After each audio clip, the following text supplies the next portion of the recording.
अभी आदरणीय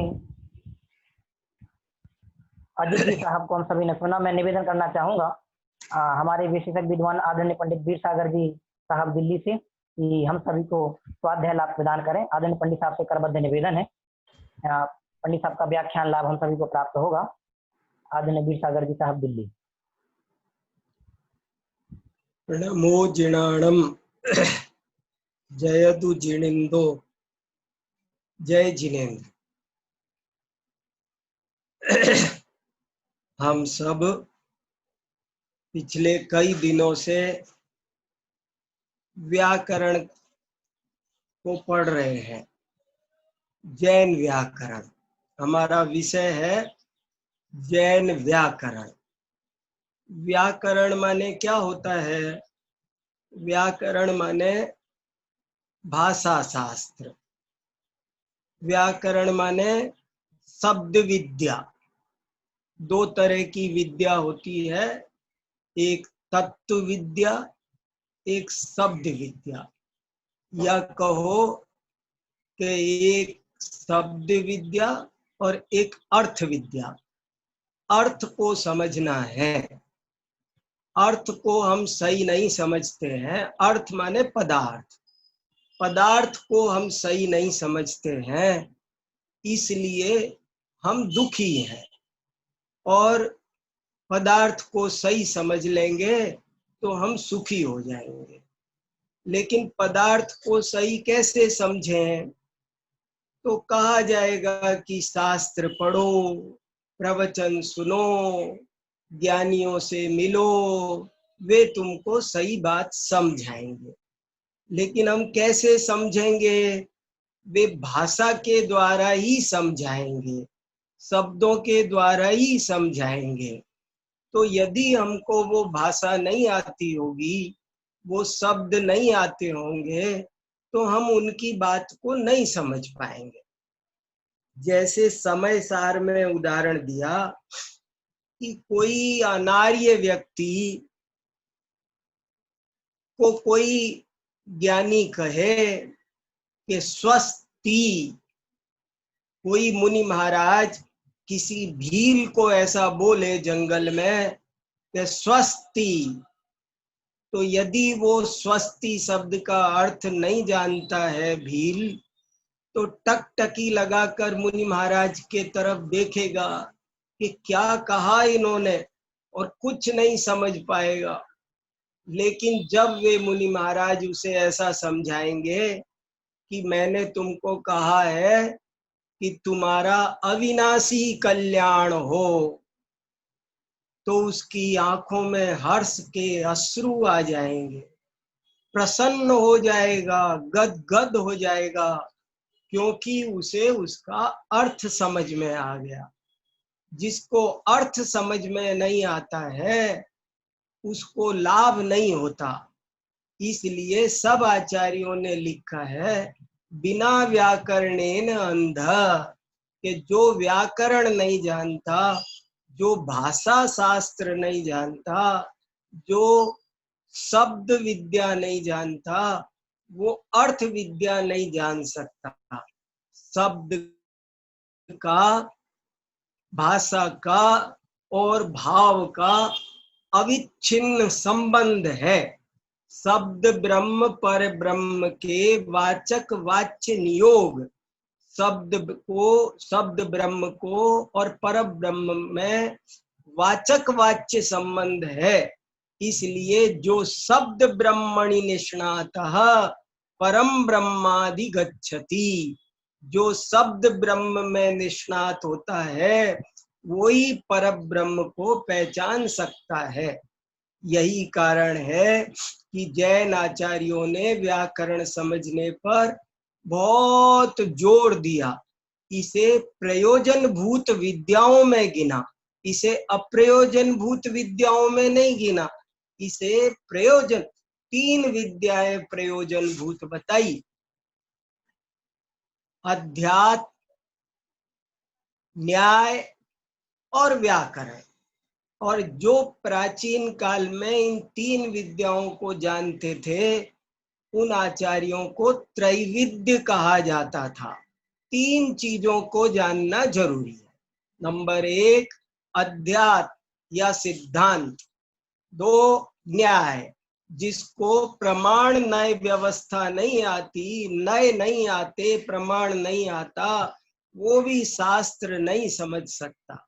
और जिसे भाषा नहीं आती, व्याकरण नहीं आती, शब्दों का अर्थ नहीं पता है, शब्दकोश नहीं मालूम है, जिसे संधि नहीं आती, समास नहीं आता, वो भी शास्त्रों का मर्म नहीं समझ सकता। इसलिए तीन विद्याएं जानना अत्यंत प्रयोजनभूत समझकर आचार्यों ने प्रेरणा दी। हमने जैन आचार्यों ने, निर्ग्रंथ दिगंबर संतों ने हम पर करुणा करके व्याकरण के ग्रंथ लिखे, और वे ग्रंथ आज की तारीख में भी लगभग 500 ग्रंथ उपलब्ध होते हैं।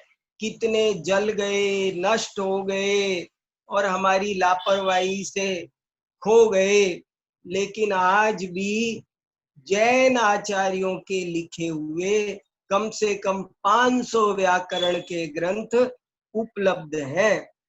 बड़े दुख की बात है कि लोग उनको पढ़ते नहीं, देखते नहीं, जानते नहीं। यदि उनको देखें, समझें तो उनको बहुत आनंद आए। इसकी चर्चा हम कर रहे हैं, और पिछले 2 व्याख्यानों में मैं ये सब बातें बहुत विस्तार से आपको बता चुका हूँ। व्याकरण क्यों पढ़ना चाहिए, व्याकरण पढ़ने से क्या लाभ है, कैसे पढ़ना चाहिए, जैन व्याकरण पर कौन कौन से ग्रंथ हैं, मैं उनका परिचय दे रहा हूँ आपको। और उसमें कल मैंने आपको जो जैन आचार्यों ने सबसे प्राचीन काल में कातंत्र नाम का व्याकरण लिखा, उसको कातंत्र व्याकरण भी कहते हैं, कालाप व्याकरण भी कहते हैं, उसका मुष्टि व्याकरण भी एक नाम है, उसका कौमार व्याकरण भी एक नाम है। बहुत छोटा है, सरल है, और ये पाणिनि की अष्टाध्यायी जैसे आजकल चलती है उससे भी प्राचीन है। और पहले गली गली में, देश विदेश में ये व्याकरण पढ़ाया जाता था। हमारे सभी आचार्यों ने, पूज्यपाद आचार्य अकलंक, विद्यानंदी आदि सभी आचार्यों ने, पंडित टोडरमल जी ने भी इस व्याकरण को पढ़ा और अपना मोक्ष मार्ग प्रकाशक वहीं से प्रारंभ किया, सिद्धो वर्ण समाम्नायः। तो इस व्याकरण की बहुत ही परंपरा रही है, लेकिन अब हमारी लापरवाही के कारण वो ग्रंथ उपेक्षित हो गया। बहुत सरल, सुंदर, अद्भुत ग्रंथ है, उसका मैंने आपको कल परिचय दिया। इसके अलावा भी जैन व्याकरण पर सैकड़ों ग्रंथ मौजूद है, उनकी टीकाएं मौजूद है, और उनमें से एक दूसरा व्याकरण जैनेन्द्र व्याकरण है। जैनेन्द्र माने पूज्यपाद आचार्य का एक दूसरा नाम था जिनेन्द्र बुद्धि, तो उनके लिखने के कारण इस व्याकरण ग्रंथ का नाम पड़ा है जैनेन्द्र व्याकरण। फिर एक शाक्टायन नाम के जैन आचार्य हुए, उन्होंने भी व्याकरण लिखा। प्रभाचंद्र आचार्य हुए, उन्होंने भी व्याकरण लिखा। हेमचंद्र आचार्य ने भी सिद्ध हेम शब्दानुशासन नाम का बहुत विशाल व्याकरण लिखा, जिसमें 8 अध्याय हैं।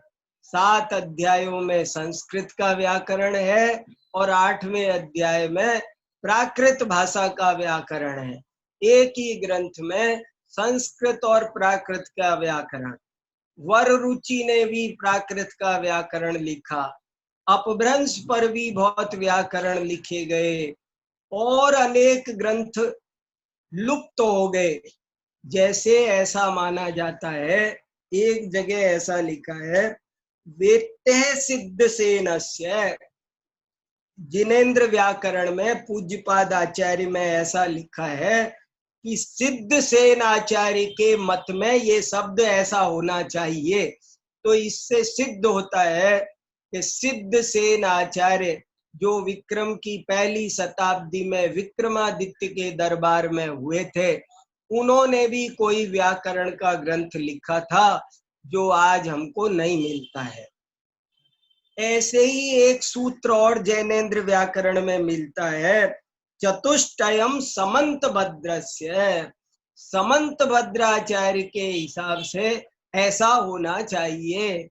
इससे पता चलता है कि जिन समंत भद्राचार्य ने भी कोई व्याकरण का ग्रंथ लिखा था। इसलिए व्याकरण पर बहुत ग्रंथ है, कोई ना कोई थोड़ा बहुत हमको एक व्याकरण प्रवेशिका किसी को बनानी चाहिए। जैसे सिद्धांत प्रवेशिका है, जैसे गुणस्थान प्रवेशिका है, ऐसे एक किसी को व्याकरण प्रवेशिका बनानी चाहिए। मेरा भी बहुत मन करता है, देखो बनाया तो एक व्याकरण प्रवेशिका बनानी चाहिए। लोगों को व्याकरण शब्द का अर्थ नहीं पता है, व्याकरण का क्षेत्र क्या है, फिर जैन व्याकरणों का कुछ परिचय, तो सब थोड़ा एक व्याकरण प्रवेशिका, जैसे न्याय मंदिर पुस्तक है, न्याय प्रवेशिका किताब है, हर चीज की किताब है, लेकिन व्याकरण प्रवेशिका हमारी समाज के पास नहीं है। एक व्याकरण प्रवेशिका किसी को जरूर से, मेरे बहुत दिन से मन में है, एक व्याकरण प्रवेशिका बननी चाहिए, जिसमें एक स्वाध्याय करने के लिए जितना हमारे काम का व्याकरण है, जो सरल सुबोध 100 पेज में, 125 पेज में हमको व्याकरण की सारी जानकारी, एक 8 दिन का कोई शिविर लग जाए, 8 दिन की क्लास लग जाए और हम व्याकरण में कुछ कुशलता हासिल कर लें, ऐसी एक व्याकरण प्रवेशिका जरूर किसी न किसी प्रतिभाशाली व्यक्ति को लिखना चाहिए। इससे बहुत लाभ होगा, हमारी व्याकरण स्थापित होगी। कल आप लोग पूछ रहे थे कि भाई हम कातंत्र व्याकरण पढ़ेंगे तो पाणिनि व्याकरण से हमारा टकराव नहीं होगा? नहीं होगा। दो मत हैं, दो दृष्टिकोण, और वो भी सब जगह थोड़े ही है। 98% तो सब बातें समान है। अरे आपको पता है पाणिनि की अष्टाध्यायी पर भी 100 जैन टीकाएं मिलती है। पाणिनि के अष्टाध्यायी के जैन आचार्य विरोधी नहीं थे। व्याकरण तो व्याकरण होता है भैया, मैं शुरू से कह रहा हूं। तो आचार्यों को कोई चिढ़ नहीं है पाणिनि से, लेकिन जो 2-4 बातें हैं उनको भी स्थापित हो, ये भी एक मत है, उनको अशुद्ध बता देना और हमें बहु आरंभ के जटिलता के मार्ग पर चलने को बाध्य करना, ये ठीक नहीं। हमें वैदिक संस्कृति से युक्त व्याकरण पढ़ने को बाध्य करना, ये ठीक नहीं। तो हम इस बात को समझ सकेंगे, इसलिए मेरे मन में बहुत है कि एक हमारे विद्यार्थियों को थोड़ा व्यापक ज्ञान करना चाहिए, तभी वो जैन दर्शन को अच्छे से समझ सकेंगे। ऐसी अनेक विधाएं जैन आचार्यों की है, जैसे आयुर्वेद। कभी एक दिन मैं जैन आयुर्वेद पर बोलने वाला हूँ। मैं चाहता हूँ एक 125-150 पेज की मैं एक आयुर्वेद प्रवेशिका भी लिखना चाहता हूँ कि जैन आचार्यों का आयुर्वेद के संबंध में कितने उच्च कोटि के अद्भुत विचार है।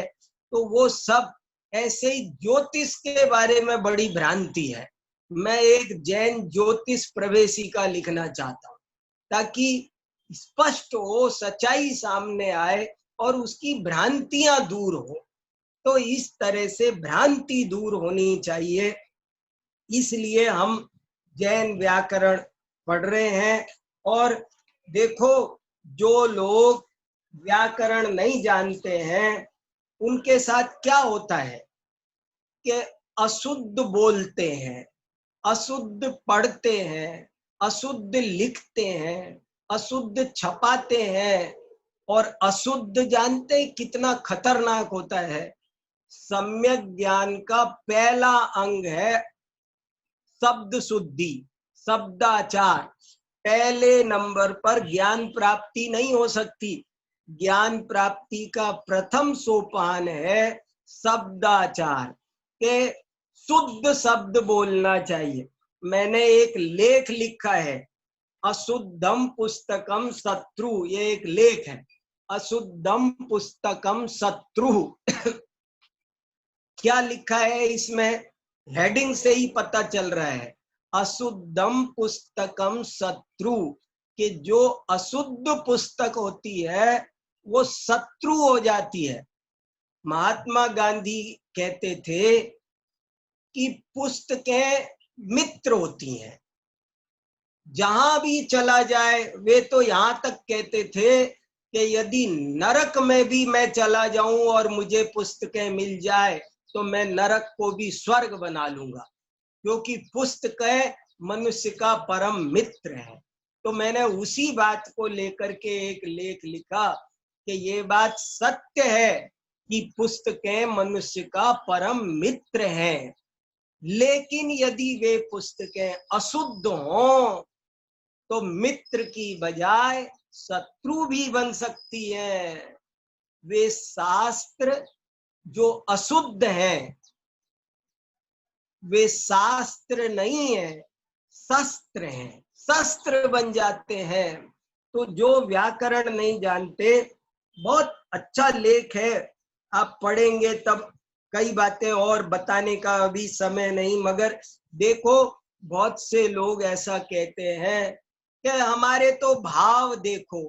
भैया ऐसे नहीं चलता। देखो, मैं कहता रहता हूं कि आप पूजा कितनी भी छोटी कर लो, आपको अधिकार है, लेकिन फिर भी आपको अंत में ये बोलना जरूरी है, अक्षर पद मात्रा से दूषित जो कुछ कहा गया मुझसे क्षमा करो प्रभु सोस। ये सब, ये हिंदी में ही नहीं, ये प्राकृत में, संस्कृत में, सब में है। लेकिन ये जरूरी है, ये बोलना कंपलसरी क्यों होता? अगर भाव ही देखने होते तो। प्राकृत में लिखा है, अक्षर पयर्थहीणम मत्ताहीणम च जम्मये प्रणिदम तम खमौणान देवय जवि दुख खयम दिन्तु। मैंने अक्षर मात्रा से जरा सा भी हीनाधिक कहा हो तो मुझे क्षमा करो। कैसे कैसे देखो, संस्कृत में भी है, यदर्थ मात्रा पद वाक्यहीनम मया प्रमादात यदि किंचनोक्तम तन्मे क्षमित्वा विदधातु देवी सरस्वती केवल बोध लब्धिम। हे सरस्वती माता, मैंने मात्रा पद वाक्य अक्षर से जरा सा भी प्रमादवश कुछ भी मैंने अशुद्ध बोला हो तो मुझे क्षमा करो, मुझे ज्ञान लक्ष्मी प्रदान करो। भैया, अशुद्ध बोलना, अशुद्ध लिखना, ये बहुत बड़ा अपराध है। अरे एक आचार्य ने तो देखो क्या लिखा है, आप रोंगटे खड़े हो जाएंगे। हीनाक्षरे अधिकाक्षरे च अर्थ व्याप्ति। अगर आपने अशुद्ध लिखा, हीन अधिक अक्षर लिख दिया तो सारा अर्थ का अनर्थ हो जाएगा। अर्थस्य विसंवादे चरणस्य विसंवाद है। जब अर्थ गड़बड़ हो गया तो आचरण भी गड़बड़ हो जाएगा। चरण विसंवादात न मोक्ष, और चरण में गलत हो जाएगा, चरण माने आचरण, आचरण गलत हो जाएगा तो मोक्ष का अभाव हो जाएगा। और मोक्षाभावे सर्वा दीक्षा निरर्थिका, और मोक्ष का अभाव होगा तो फिर सारी दीक्षा ही निरर्थक हो जाएगी।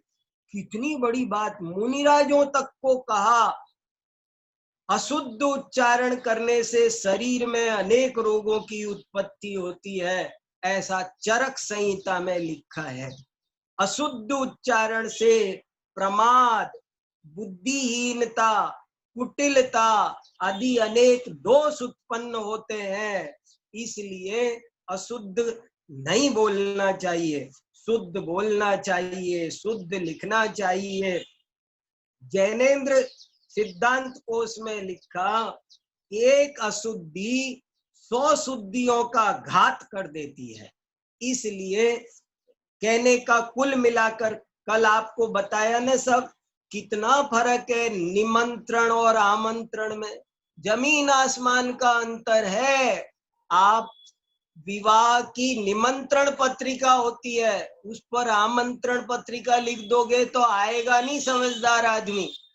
और अगर आपने मंदिर की जो पंच कल्याण की पूजा की पत्रिका, वो आमंत्रण पत्रिका होती है, उस पर निमंत्रण पत्रिका लिखोगे तो प्रायश्चित मिलेगा आपको, पाप के भागी बनेंगे, क्योंकि वो जो चल के आएगा ना, बहुत नुकसान, हम जानते नहीं कि दंड का भागी है। अशुद्ध शब्द का प्रयोग करे वो व्यक्ति दंड का भागी लिखा, प्रायश्चित लेना पड़ता है, प्रतिक्रमण करना पड़ता है। कितनी गजब की बात है। कोई मुनि महाराज किसी को ये कह दे, ऐसा लिखा है, कोई मुनि महाराज किसी को ये कह दे, जगह लिखा, मुनिराज कहे हमारे लिए गंधोदक लेकर आओ अभिषेक, तो बोले वो पाप का भागी हो गया, उसको आरंभ का दोष लग गया, आप हमसे मिल। कोई महाराज किसी को ये नहीं कहते, कोई महाराज के दर्शन करने जाए तो महाराज ये नहीं कहते कि बैठो, बैठो नहीं बोल सकते। क्यों नहीं बोल सकते? कि वो बैठेगा और जीव शुद्धि पिछी तो है नहीं उसके पास, और उसके बैठने से जो जीव हिंसा होगी तो भागी कौन होगा? मुनि महाराज के पास कोई दर्शन करने आए तो वो बैठो नहीं बोल सकते। अनेक महाराज मैंने देखे, रास्ते में मान लो विहार कर रहे, एक महाराज विहार कर रहे थे तो उनके साथ श्रावक चल रहे थे। श्रावकों ने कहा, लोगों से कहा हटो हटो हटो। महाराज ने कहा क्या कर रहे हो तुम, इनसे हटो मत बोलो। इनसे हटो बोलना हमको दोष लगता है।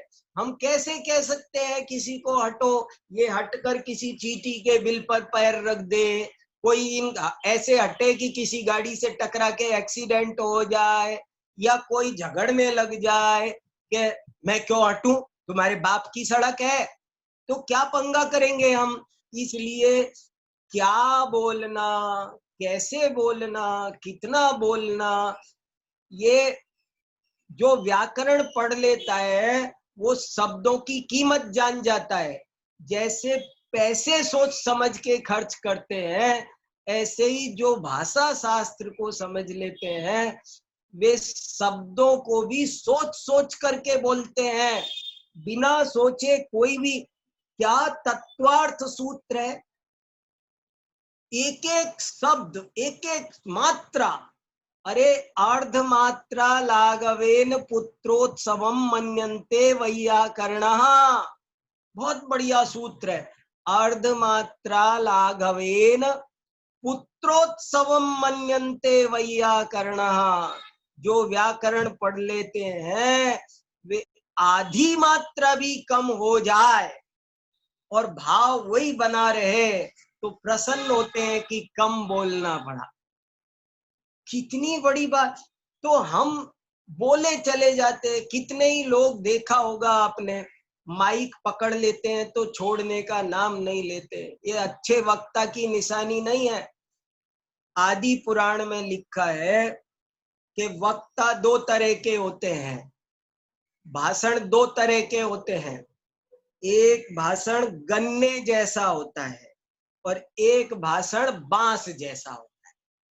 दो तरह के भाषण होते हैं और अच्छा वक्ता हमेशा गन्ने जैसा भाषण करता है, बांस जैसा नहीं करता। आप समझे क्या मतलब हुआ?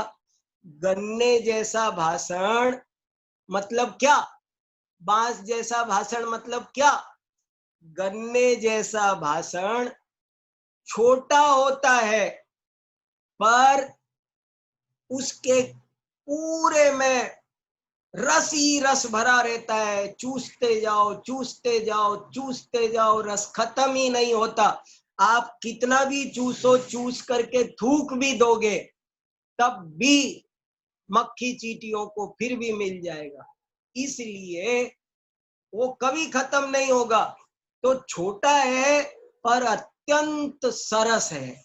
और बांस जैसा भाषण लंबा बहुत होता है लेकिन उसमें रस नहीं होता, रसहीन होता है, फांस ही फांस होती है।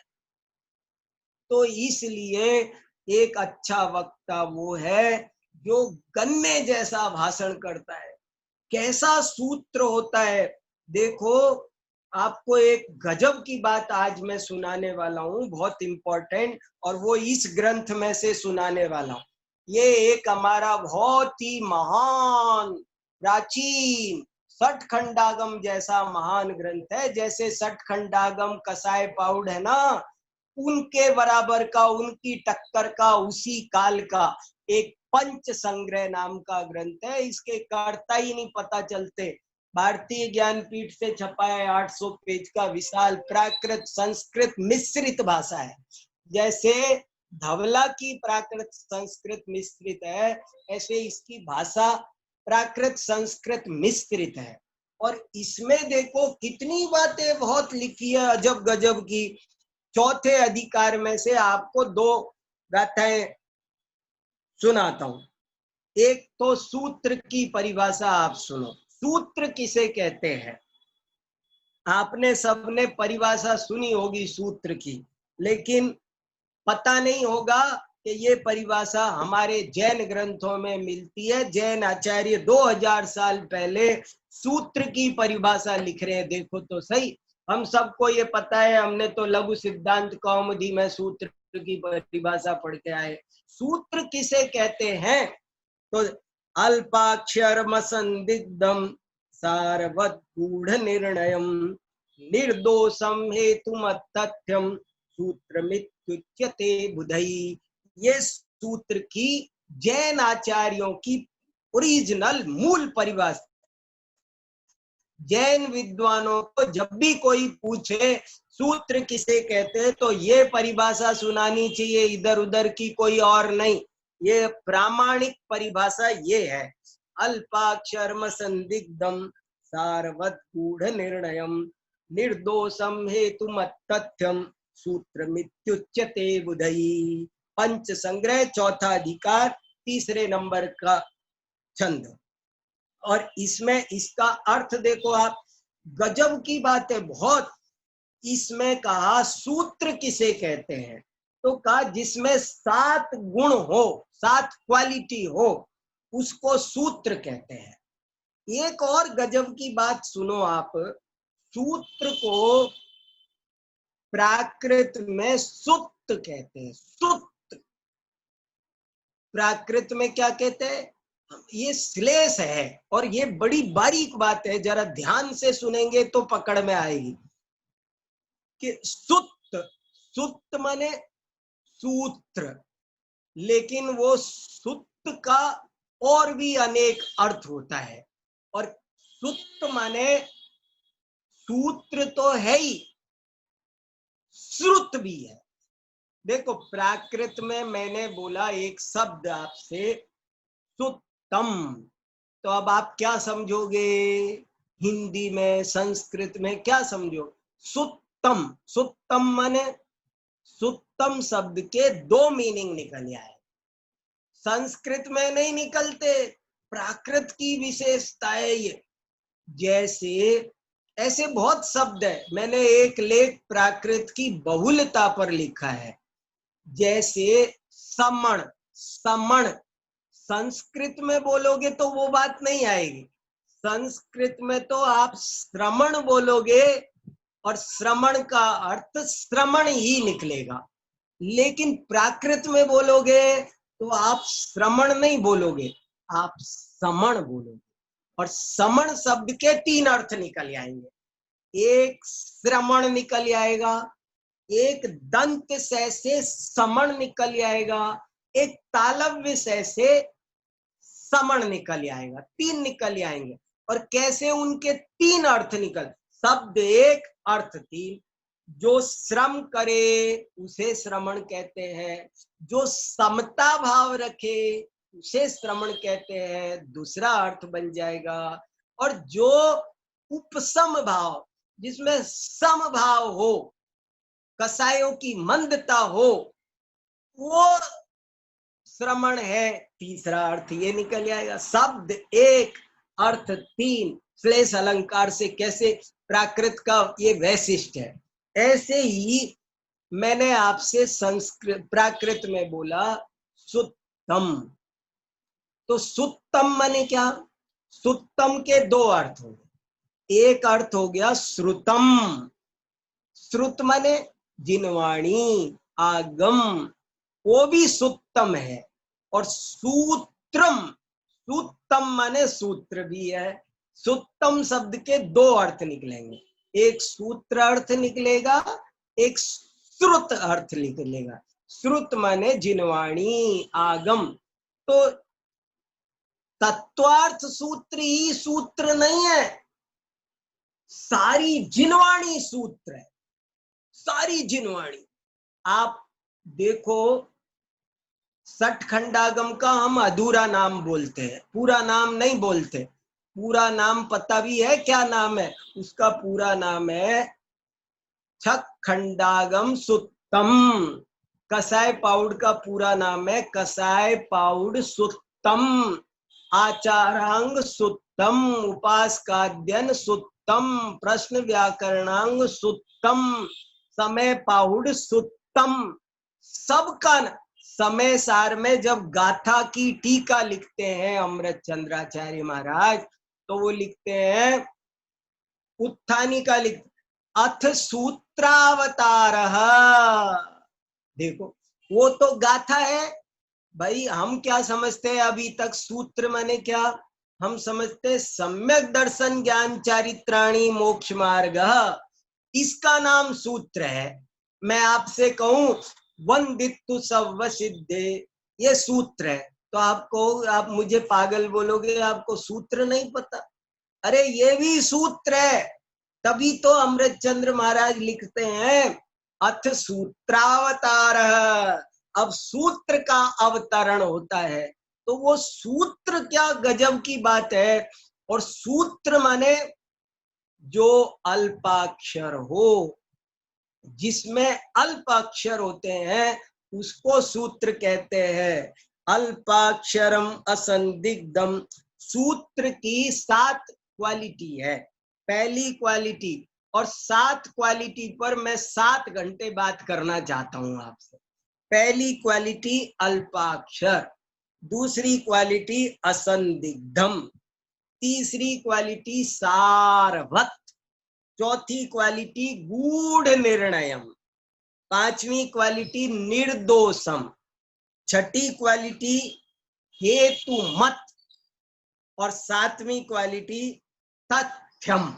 ये 7 क्वालिटी जिसमें हो उसका नाम सूत्र है। सूत्र लिखना, देखो जिनवाणी लिखना, जिनवाणी बोलना वो बच्चों का खेल नहीं भैया। बहुत सावधानी से, जबान स्लिप कर गई ऐसा नहीं चलेगा। हमको बहुत संभल करके एक एक मात्रा, एक एक अक्षर, उत्सूत्र भाषी वक्ता नहीं होना चाहिए, ऐसा शास्त्रों में 100 बार लिखा। जो उत्सूत्र भाषी है वो मणिधारी सर्प की तरह हेय है, ऐसा लिखा है। इसलिए सूत्रानुकूल बोल, सूत्र बोलना सावधानी से। तो सूत्र की 7 विशेषताएं मैंने आपको सुनाई, और उन 7 विशेषताओं को समझाने का अभी समय नहीं, पर उनमें से एक विशेषता आज आपको सुनाता हूं। एक विशेषता है निर्दोष। आपको थोड़ा एहसास हो कि 7 में कितनी बात हो। अत्यंत सावधानी से जिनवाणी का स्पर्श किया जाता है, जिनवाणी का कथन किया जाता है, जिनवाणी का श्रवण किया जाता है। जिन शासन की प्रभावना कैसे हो, जिनवाणी को अत्यंत सावधानी से सुनो, अत्यंत सावधानी से पढ़ो, अत्यंत सावधानी से बोलो, नहीं तो बहुत हानि होगी। इसलिए निर्दोष का की व्याख्या सुनो आप। निर्दोष माने क्या? तो लिखा गणधरादिभिर द्वात्रिंशत् दोष वर्जितानि सूत्राणि कृतानि। पूछा कि महाराज आप कह रहे हो कि सूत्र निर्दोष होना चाहिए, तो जरा बताओ ना महाराज, अब एक एक की विशेषता बताओ। अल्पाक्षर माने क्या, असंदिग्ध माने क्या, तो उन्होंने विस्तार से बताया। तो निर्दोष बताने लगे कि निर्दोष किसे कहते हैं। तो उन्होंने कहा 32 तरह के दोष होते हैं। लो जी, हमें किसी को पता ही नहीं है। मैंने इस पर भी एक लेख लिखा है पूरा का पूरा। ये सूत्र के 32 दोष, सूत्र के 32 दोष होते हैं। और वो 32 दोष क्या क्या, मैं तो पढ़कर दंग रह गया। और मैंने इसमें लिख दिया, अहो आचार्य महाराज, मुनि महाराज, ऐसा लगता है कि भोजन करते हैं तो जैसे एक भी ग्रास लेना हो तो 32 दोष टाल करके लेते हैं। ऐसे ही मुख से एक वाक्य बोलना हो तो ये 32 तरह के दोष होते हैं। आप कुछ भी नहीं बोल सकते, दोष लग जाएगा। आप अगर अशुद्ध बोला तो दोष लगेगा। तो देखो 32 प्रकार के दोष कौन कौन से होते हैं, आप ये लेख पढ़ना। और इसके मैं आपको नाम सुनाता हूं, जरा सुनो तो सही। जिनवाणी बोलने में, सुनने में, समझने में बहुत गंभीरता चाहिए, ये मजाक नहीं है भैया। देखो क्या क्या 32 दोष है। नंबर 1, अलीक। अलीक माने कैसी है, ये सब प्राकृत नहीं सुना रहा हूं। अलियमोगाय जणयम अवत्थगम निरर्थयम चलम द्विलम निस्सारमय्यमूणम पुनरुत्तम वाहयमजुत्तम कम भिन्नम वयण भिन्नम विभक्ति भिन्नम च लिंग भिन्नम च अणबीयमापय अणबिहीय मपयमेवय स्वभावहीनम ववहीयं च कालजयिच्छ विदोषो समय विरुद्धं च वयणमित्तं च अट्ठावत्तीसो दोष अट्ठावत्ती दोषो अवय्य असमास दोषो उभमारूभग दोषो परपवत्तीय संधि दोषो ये सुत्त दोषा 32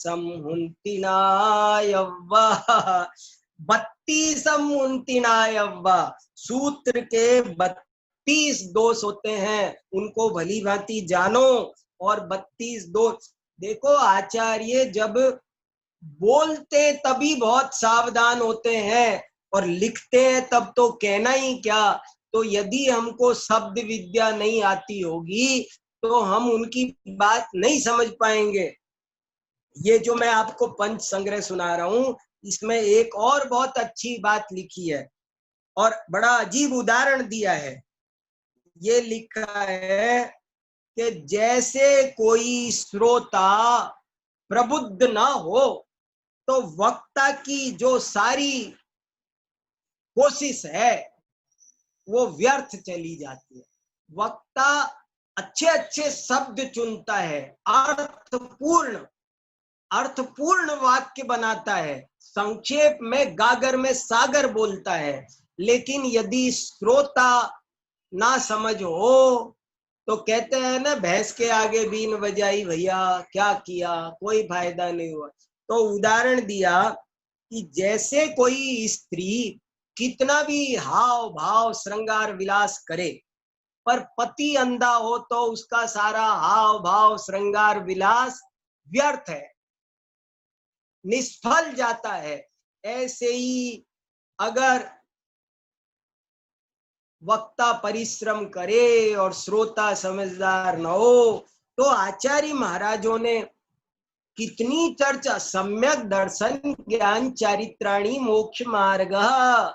सम्यक दर्शन ज्ञान चारित्राणी क्यों कहा, मोक्ष मार्ग एक वचन क्यों कहा, प्रमाण नयैरधिगम क्यों प्रमाण पहले रखा, नयई में बहुवचन क्यों मति श्रुतावधि मने पर्याय केवलानी ज्ञानम, केवलानी बहुवचन क्यों लगाया, ज्ञानम ये एक वचन, मति श्रुतावधि मने पर्याय केवलानी ज्ञानानी क्यों नहीं कहा। ए भैया, सब इतना सब थोड़ा समझेंगे तब जिन आगम का मर्म समझ में आएगा, नहीं तो मर्म समझ में नहीं आएगा। देखो 32 दोष भी नहीं बता सकते अभी, तो आपको 32 दोष ही समझाने के लिए कितना समय चाहिए, लेकिन 32 दोषों का थोड़ा थोड़ा जरा जरा सा नाम मात्र तो सुनो। अलीक, कोई भी बात, अलीक क्या माने, झूठ। दो तरह का अलीक होता है, एक अभूतोद्भावन, एक भूत निन्नव। है को नहीं कहना, ये भूत निन्नव है, नहीं को है कहना, ये अभूतोद्भावन है। जैसे कोई कहे ईश्वर सृष्टि का करता है, जीव वटकणिका मात्र है, जीव है ही नहीं, स्वर्ग नरक है ही नहीं, तो ये अलीक अलीक है। ऐसी बात नहीं बोल सकता कोई वक्ता। उपघात जनक, हिंसा जनक कोई वाक्य नहीं बोल सकते। न मांस भक्षणे दोष, न मद्ये न च मैथुने, ऐसे ऐसे श्लोक मिलते हैं। मनुस्मृति में एक श्लोक आता है, उसका ये उदाहरण दिया है कि मांस खाने में, मधु सेवन में दोष नहीं है। ये तो ऐसा लिखा है, न मांस भक्षणे दोष, न मद्ये न च मैथुने, प्रवृत्तिरेषा भूतानां निवृत्तिस्तु महाफला। बोले इनके खाने में दोष नहीं है, ये तो मनुष्यों की सामान्य प्रवृत्ति है, पर हाँ छोड़ो तो महान फल है।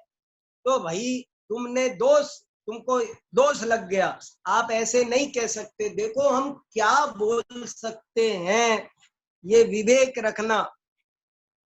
अपार्थक असंबद्ध बात नहीं कह सकते, नहीं तो अपार्थक दोष लगता है। निरर्थक बात नहीं कह सकते, डिथ डविथ ये निरर्थक शब्द है, निरर्थक दोष लगता है। छल, छल भी देखो, छलम न गेतव्यम, छल नहीं जानते अभी। छल का आप कभी मूल आगम से मिलान करके देखो, छल किसे कहते हैं, छल की परिभाषा तो पता हो। क्या परिभाषा है, यत्र परस्य वदतो अर्थ विकल्पोपपादनेन वचन विघातः छलम। अन्यथा अभिप्राय से कहे गए वाक्य को अन्यथा अभिप्राय से ग्रहण करना, इसका नाम छल है। और छल 3 तरह का है, वाक छल, सामान्य छल, उच्चार छल। अब ये समझ लो, तब 5वीं गाथा का जो आपको आनंद आएगा, छलम न घेतव्यम, तब आपको प्रसन्नता होगी। वाक छल होता है, नव कंबलोयम देवदत्त। किसी ने कहा देखो इसके पास नया कंबल है, तो नव शब्द का अर्थ 9 भी होता है व्याकरण सब डिक्शनरी में। तो बोले कहाँ है, 9 कहाँ है, वो तो एक ही है, तो इसको बोलेंगे वाक छल। अवो खलु असौ ब्राह्मणो विद्याचरण संपन्न। किसी ने कहा देखो ये ब्राह्मण बहुत ज्ञान चरित्र संपन्न है, तो समझने वाले ने समझ लिया सभी ब्राह्मण ज्ञान चारित्र संपन्न होते हैं, तो ये सामान्यीकरण कर दिया, इसलिए इसका नाम सामान्य छल है। और तीसरा है उपचार छल। उपचार से कही गई बात को हमने कहा नाटक हो रहा था तो कहा मंचाह क्रोशंती, तो मंच पे कोई रो रहा था, राम रो रहे थे सीता को, तो अरे आज तो मंच रो रहा है, मंच रो रहा है। मंच रो रहा है माने मंच नहीं रो रहा, मंच पर अभिनेता रो रहा है, पर कथन समझ लेना कि मंच रो रहा है। ये छल नाम का दुहिल, दुहिल माने पुण्य पाप का अपलाप करना, वो दुहिल दोष है। निस्सार, निस्सार बात नहीं करना जिसका कोई प्रयोजन ना हो, व्यर्थ नहीं बोलना, अधिक नहीं बोलना, जितनी जरूरत हो उतना बोलना, ऊन नहीं बोलना। जैसे अनुमान के अंग होते हैं ना, तो 2 की जरूरत है तो 2 बोलो, 3 की जरूरत है 3, 4 की 4, 5 की 5, कम भी नहीं ज्यादा भी नहीं, पुनरुक्त भी नहीं, जहां जरूरत है वहां बोलना। व्याहत, खंडित हो जाए ऐसी बात नहीं, अयुक्त भी नहीं बोल सकते। क्रम भिन्न नाम का एक दोष होता है, क्रम भिन्न। क्रम भिन्न दोष क्या होता है कि जैसे आपसे पूछा कि महावीर के माता पिता का नाम बताओ, महावीर के माता पिता का, तो आपने कहा सिद्धार्थ और त्रिशला, तो कहेंगे इसमें कौन सा दोष लग गया? क्रम भिन्न, क्रम भिन्न। अरे भैया हमने पूछा था महावीर के माता पिता का नाम बताओ, और तुमने क्या बताया? सिद्धार्थ और त्रिशला। हमने पहले माता पूछा था, तुमको बोलना चाहिए था त्रिशला और सिद्धार्थ। देखो कितनी बड़ी बात, कितना बारीक बारीक बात। सिद्धार्थ और त्रिशला बोलो तो हमने पूछा होता कि पिता माता का नाम बताओ, तो आप पहले सिद्धार्थ बोल सकते थे। लेकिन अगर हमने पहले माता, प्रश्न में माता पहले है तो उत्तर में भी माता पहले होनी चाहिए। प्रश्न में पिता पहले है तो उत्तर में भी पिता पहले होनी चाहिए।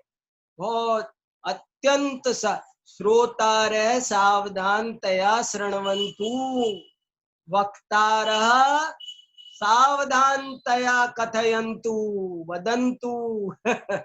ये सब भैया जिन वाणी को लोग हल्के से लेते हैं, इसलिए लाभ नहीं हो रहा, ज्ञान प्राप्ति नहीं हो रही, क्योंकि हमने बहुत हल्के से ले। लोग पूजा पढ़ते हैं, स्तुतियां पढ़ते हैं, कुछ समझ में नहीं आता, अर्थ पता ही नहीं है, अर्थ पता ही नहीं है, चल रही है धक्कम पेल। कैसे हित होगा, कैसे हित होगा? क्यों बिन भाव क्रिया सब झूठी, बिना भाव नहीं लगेगा कैसे फायदा? तो पूजा पढ़ो, स्तुति पढ़ो, शास्त्र पढ़ो, जब तक आपको उनका अर्थ समझ में नहीं आएगा तब तक कैसे? अर्थ समझ में नहीं आए बिना फल नहीं मिल सकता, लाभ नहीं हो सकता। क्या गजब गजब के, देखो कैसे कैसे कैसे दोष। वचन भिन्न नाम का एक दोष होता है, उचित वचन का प्रयोग नहीं करना, वचन भिन्न।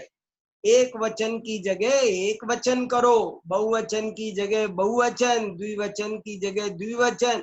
जो वचन लगना चाहिए वो वचन लगाओ, जो पुरुष लगना चाहिए, जो विभक्ति लगना चाहिए। अगला दोष है विभक्ति भिन्न, अन्यथा विभक्ति का प्रयोग कर दो तो कितना अंतर हो जाता है आप जानते हैं? देने के अर्थ में चतुर्थी लगती है, देने के योग में चतुर्थी, लेकिन किसको देने के योग में? याचकाय भोजनम ददाति, भिखारी को भोजन देते हैं। तो अगर इसमें चतुर्थी लगना ठीक है, लेकिन रजकम वस्त्रम ददाति चलेगा, रजकाय वस्त्रम। धोबी को कपड़े देता हूं, अगर कपड़े वापस लेने हैं तो चतुर्थी नहीं लगेगी। अगर कपड़े वापस लेने हैं, देने के योग में चतुर्थी लगती है, मगर कब? ये कैसे तो सब कहाँ पर तृतीया लगना, कहाँ तृतीया और पंचमी में तृतीया का चिन्ह भी से है। मैं दिल्ली से जयपुर जाता हूँ, मैं गाड़ी से जयपुर जाता हूँ, तो जो दिल्ली से जयपुर जाता हूँ यहाँ पंचमी विभक्ति लगेगी दिल्ली में, लेकिन मैं गाड़ी से जयपुर जाता हूँ तो इस गाड़ी में पंचमी नहीं लगेगी, नहीं तो गाड़ी यहीं छूट जाएगी, आप जा नहीं पाओगे। आपको गाड़ी में तृतीया लगाना पड़ेगा। अहम दिल्लीतः वाहनेन जयपुरम गच्छामि। ऐसे सब भाषा में कहाँ क्या आचार्य क्या कहना चाहते हैं, जब तक ये ज्ञान नहीं होगा। लिंग भिन्न, देखो शब्द नए गड़बड़ा जाता है। दारह कलत्रम भारिया उदाहरण दिया जगह जगह, कोई समझेगा ही नहीं, शब्द नए, व्याकरण नहीं है। अगर व्याकरण नहीं आता तो शब्द नए, समभिरूढ़ नए, एवं भूत नए समझ में नहीं आ सकते बिल्कुल भी। तीन नए तो भाषा पर डिपेंड करते हैं। इसलिए मैंने कहा इदम मम मित्रम अस्ति, तो आप समझ लेंगे नपुंसक है क्या, मित्रम तो नपुंसक, कहाँ क्या।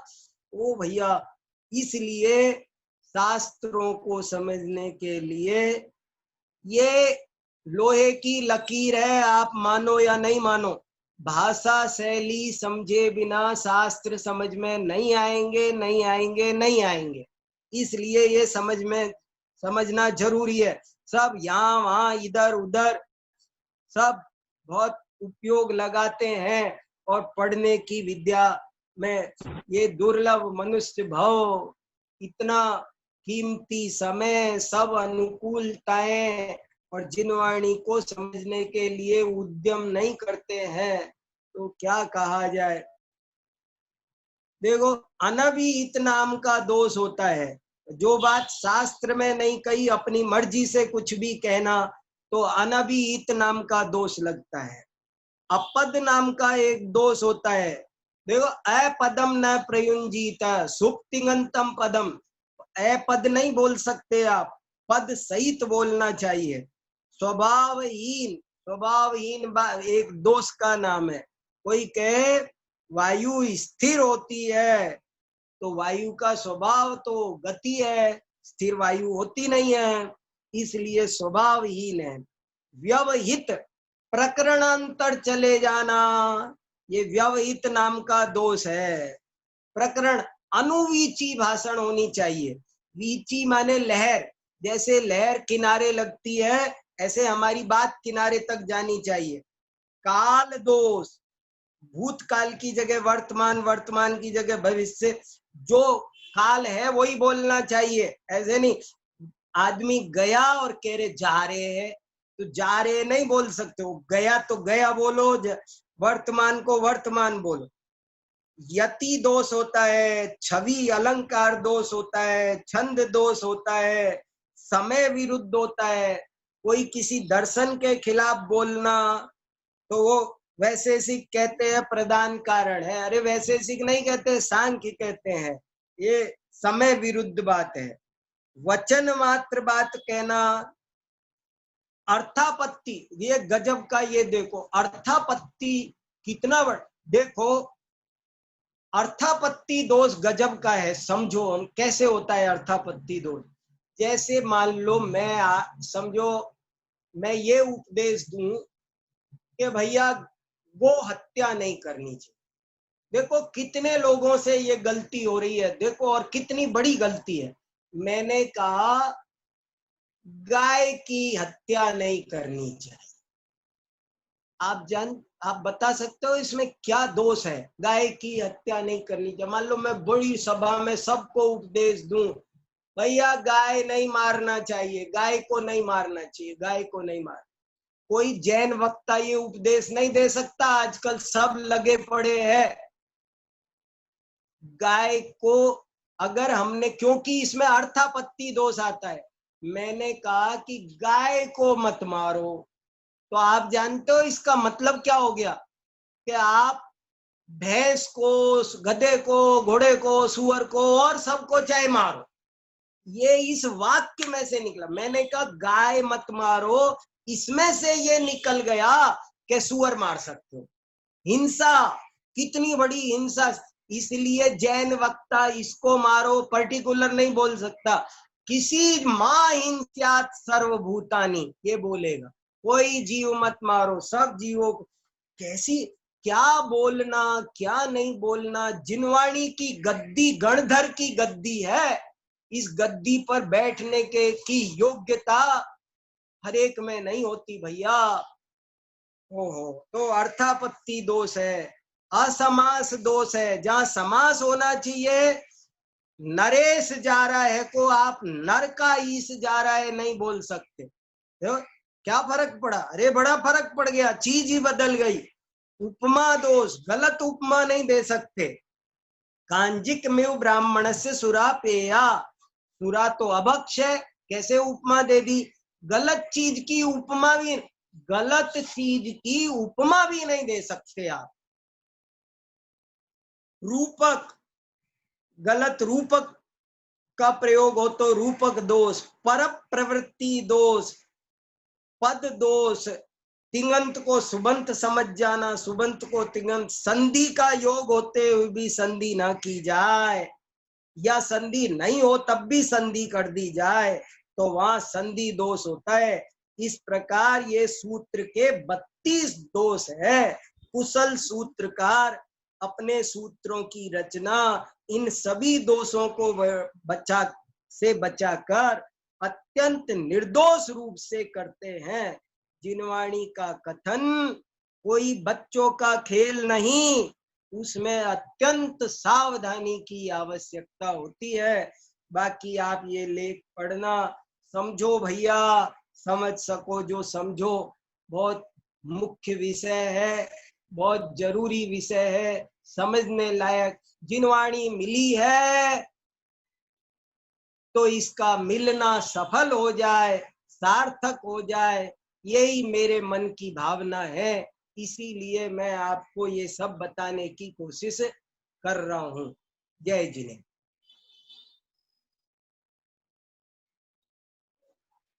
ओम नमः शिवाय।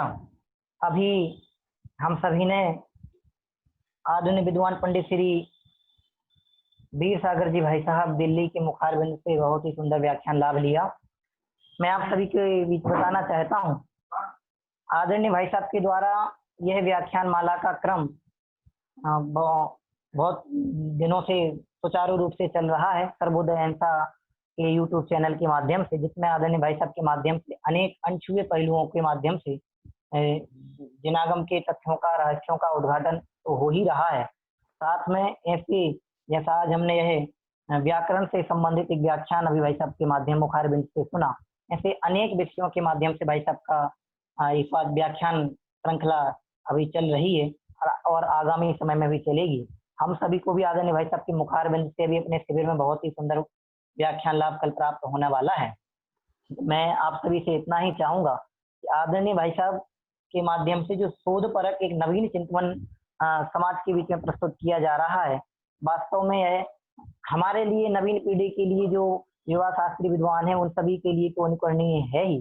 इस तरह से हमें इस दिशा में प्रयत्न करना चाहिए और भाई साहब की जो धारा है उसके अनुरूप प्रवर्तना चाहिए, क्योंकि ऐसे ही विषय जो समाज में अनेक अनेक प्रकार से, जैसे अभी भाई साहब ने आयुर्वेद के संबंध में भी कहा था कि मैं आयुर्वेद का, ज्योतिष का इत्यादि इन विषयों पर भी लिखने वाला हूँ।